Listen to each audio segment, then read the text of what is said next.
کہتے ہیں اللہ کے رسول صلی اللہ علیہ وسلم، اللہ تعالیٰ نے یہ فرمایا، اللہ کے رسول صلی اللہ علیہ وسلم نے یہ فرمایا، اپنے امام کی سب کی، ہم سب یہ ائمہ ہمارے امام ہیں، ان کی عزت کرتے ہیں، احترام کرتے ہیں، لیکن یہ معصوم عن الخطا نہیں ہے، چاہیے نہیں ہوتی۔ ہم نے کہا نبی کریم صلی اللہ علیہ وسلم کی حدیث ہے 1 رکعت وتر کی ہوتی ہے، اب میں آپ کی مانوں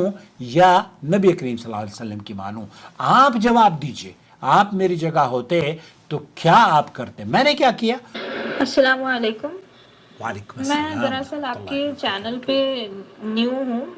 مجھے ریسنٹلی آپ کے چینل کا پتہ چلا ہے، تو مجھے یہ جاننا تھا کہ کیا آپ اہل حدیث مسلک سے بلانگ کرتے ہیں یا کیا بات ہے، کس کی مسلک سے؟ کیونکہ آج کل معاشرے میں بہت سے اسکالرز اور بہت سے علماء بالکل اویلیبل ہیں، تو آدمی کو یہ جاننا ضروری ہو جاتا ہے کہ کون کس خیال سے تعلق رکھتا ہے،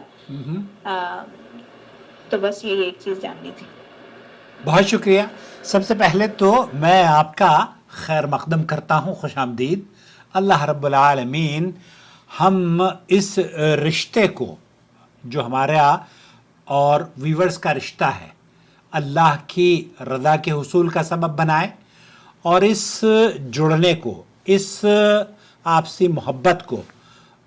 اللہ تعالیٰ عرش کے سائے میں جمع ہونے کی وجہ بنا دے، آمین یا رب العالمین۔ یہ سوال جب سامنے آتا ہے کہ کیا آپ مسلک اہل حدیث سے تعلق رکھتے ہیں، تو حقیقت یہ ہے کہ یہ صرف ایک نسبت کا سوال نہیں رہتا، بلکہ اس بات کا تعین بن جاتا ہے، اس بات کو ظاہر کرنا واجب ہو جاتا ہے کہ آدمی یا میں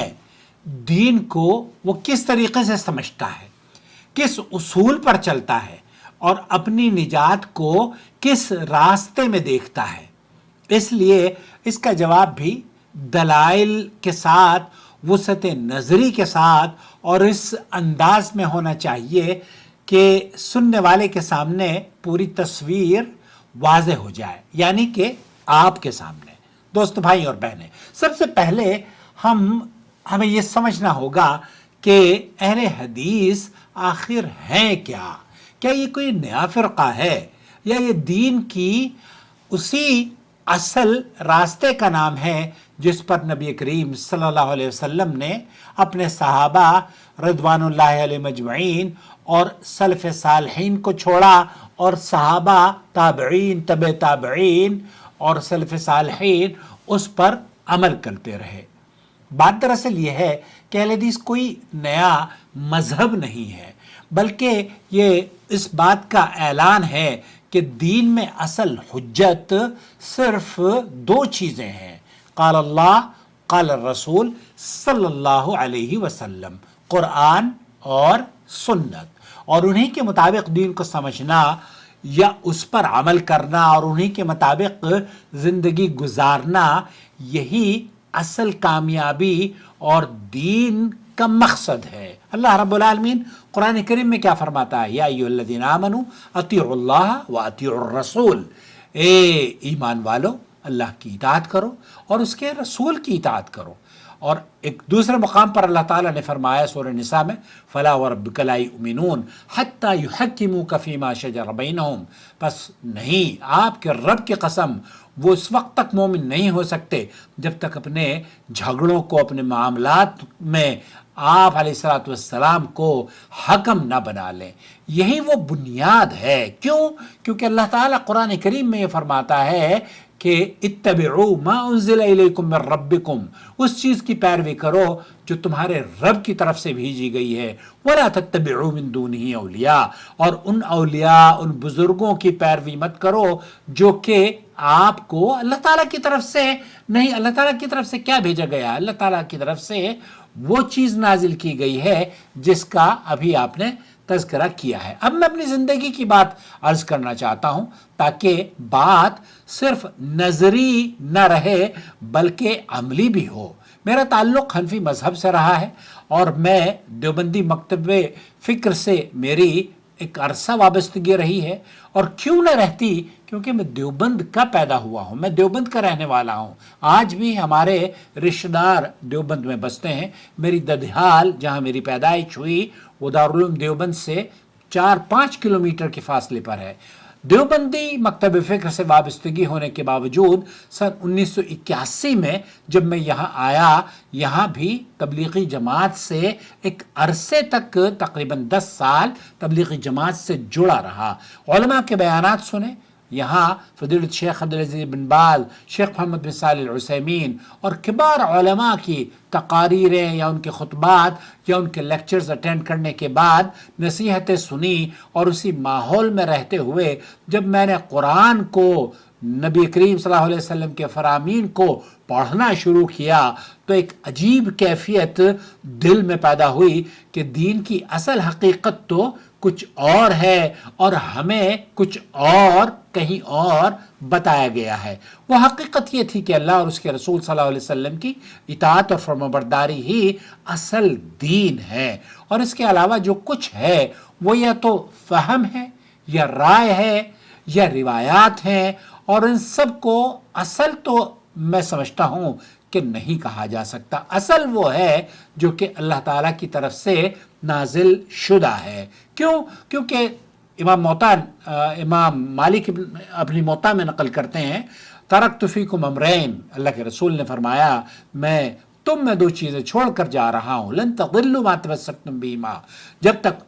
تم انہیں ان دونوں چیزوں کو مضبوطی سے تھامے رکھو گے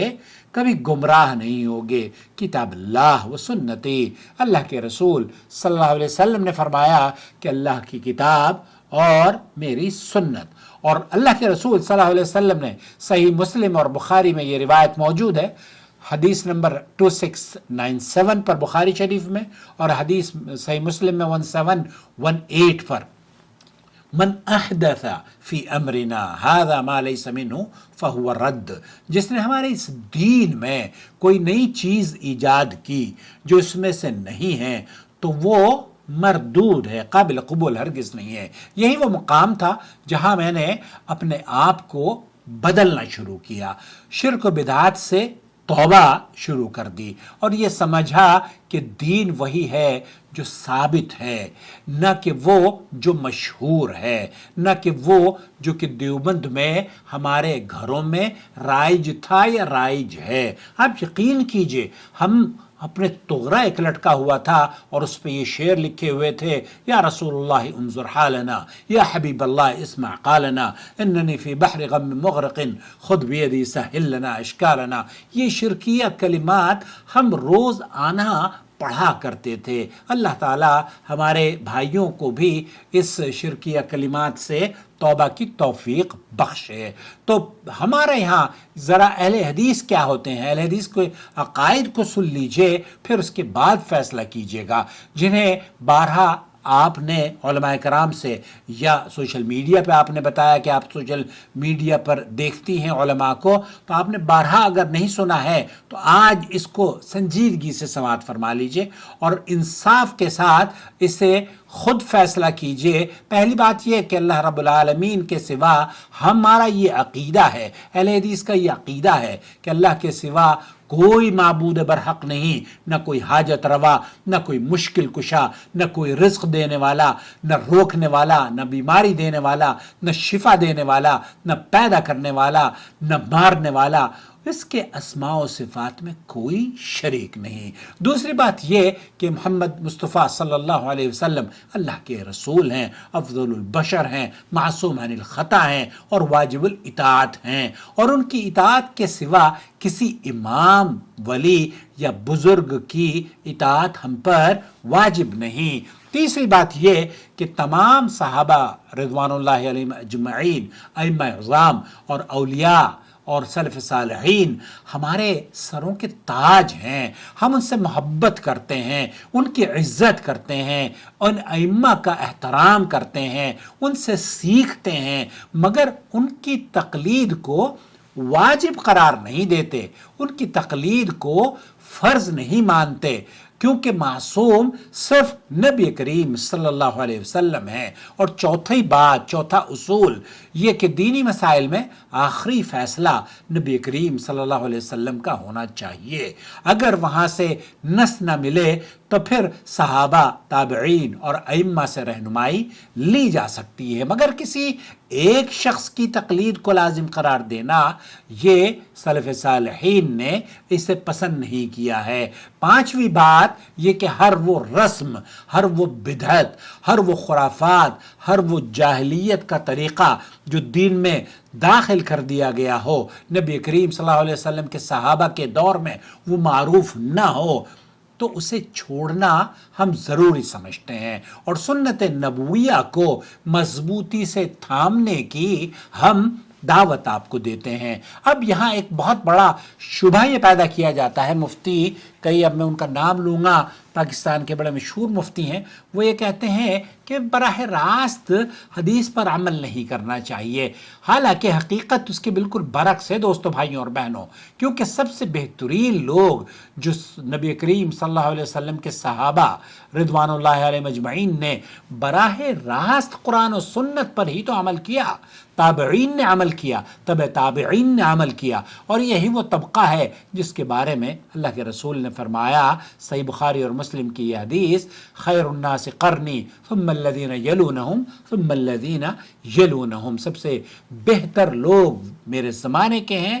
پھر وہ جو ان کے بعد آئیں گے، پھر وہ جو ان کے بعد آئیں گے۔ تو اگر براہ راست قرآن و سنت پر عمل کرنا، قرآن و حدیث پر عمل کرنا غلط ہوتا تو کیا یہ بہترین لوگ اس پر عمل کرتے؟ بلکہ حقیقت یہ ہے کہ آج بھی امت کا جو سرمایہ ہے، امت کے سب سے بہترین لوگ جو دین کو سمجھتے ہیں، جو دین کو اللہ اور اس کے رسول صلی اللہ علیہ وسلم کے فرامین پر عمل کرتے ہیں، جو دعوت و تبلیغ کرتے ہیں، وہ لوگ بھی قرآن و حدیث ہی کو براہ راست سمجھنے اور اس پر عمل کرنے کی کوشش کرتے ہیں، اسی کی دعوت دیتے ہیں، اور سلف صالحین کے مطابق زندگی گزارنے کے طریقے آپ کی خدمت میں کہیں بھی سوشل میڈیا پر ہوں یا آپ کے علاقے کی مساجد میں ہوں، خطبات کے ذریعے ہوں، تو یہ اہل حدیث سلف صالحین کے فہم کے مطابق آپ کو اسی منہج کی دعوت دیتے ہیں جو اللہ کے رسول صلی اللہ علیہ وسلم نے اپنے صحابہ کو دیا۔ اب ذرا ائمہ کے اقوال بھی سن لیجئے تاکہ بات یک طرفہ نہ رہے، اور ان ائمہ کو جن ائمہ کی تقلید آپ کرتے ہیں، امام ابو حنیفہ رحمۃ اللہ علیہ، وہ کہتے ہیں کہ اذا صح الحدیث فہو مذہبی، جب حدیث صحیح مل جائے تو وہی میرا مذہب ہے۔ امام مالک کیا فرماتے ہیں؟ کل یاخذ من قولہ ویترک الا صاحب هذا القبر، ہر شخص کی بات لی بھی جا سکتی ہے، چھوڑی بھی جا سکتی ہے، سوائے اس قبر والے کے۔ اللہ کے رسول صلی اللہ علیہ وسلم کی قبر مبارک کی طرف اشارہ فرما کر مدینہ منورہ میں امام مالک کی فرمایا کرتے تھے کہ ہر شخص کی بات لی بھی جا سکتی ہے، چھوڑی بھی جا سکتی ہے، لیکن اس قبر والے کی نہیں۔ نبی کریم صلی اللہ علیہ وسلم کی تمام باتیں لی جائیں گی، چھوڑو گے تو آپ کے ہاتھ سے دین جاتا رہے گا۔ امام شافعی یہ فرماتے ہیں اذا وجدتم فی کتابی خلاف سنت رسول اللہ صلی اللہ علیہ وسلم فخذوا بالسنہ وادعوا قولی۔ اب یہ خوبصورت اقوال ہیں، اگر تم میری کتاب میں رسول اکرم صلی اللہ علیہ وسلم کے خلاف کوئی بات پاؤ تو سنت کو لے لو اور میری بات چھوڑ دو۔ امام احمد بن حنبل کیا فرماتے ہیں؟ لا تقلدونی ولا تقلدوا مالکا ولا شافعی وخذوا من حیث اخذوا، میری تقلید نہ کرنا، نہ مالک کی تقلید کرنا، نہ شافعی کی تقلید کرنا، بلکہ وہاں سے لو جہاں سے ان سب نے لیا ہے۔ اب ذرا سوچئے، جب خود ائمہ یہ فرما رہے ہیں کہ حدیث کو ان پر مقدم رکھا جائے تو پھر تقلید شخصی کو لازم قرار دے دینا کہاں کی عقل مندی ہوگی اور کہاں تک درست رہے گا۔ اسی حقیقت کو ایک شاعر نے، غالباً علامہ اقبال کا شعر ہے کہ ہے وہی تیرے زمانے کا امام برحق جو تجھے حاضر و موجود سے بیزار کرے، دے کے احساس زیاں تیرا لہو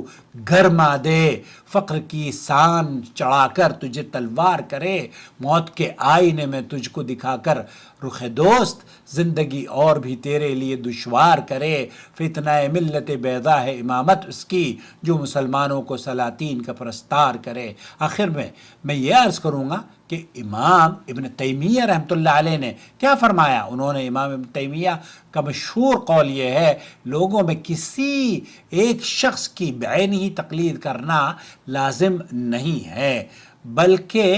اس کے بعد یہ متعارف کرایا گیا ہے۔ تو لوگوں میں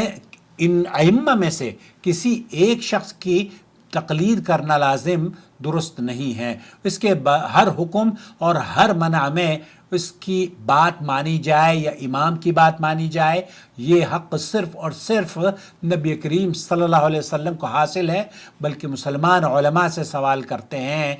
کبھی اس کی بات لیتے ہیں اور کبھی اس کی، اور جب کوئی شخص کسی مسئلے میں اس کی تقلید کرے جس کی بات اسے اپنے دین کے زیادہ قریب اور راجح معلوم ہو، تو یہ جمہور علماء کے نزدیک جائز ہے، یعنی کہ وہ بات لیجئے جو قرآن و سنت کے اقرب الی الصواب ہو۔ یہ وہ اعتدال ہے جسے سمجھنا بے حد ضروری ہے، یعنی نہ مطلق انکار علماء کا اور نہ اندھی تقلید۔ ان سے فائدہ حاصل کیا جائے گا، ائمہ کا احترام کیا جائے گا، اور اسی ائمہ کے احترام کی وجہ سے اہل حدیث علماء کا موقف یہ ہے کہ آپ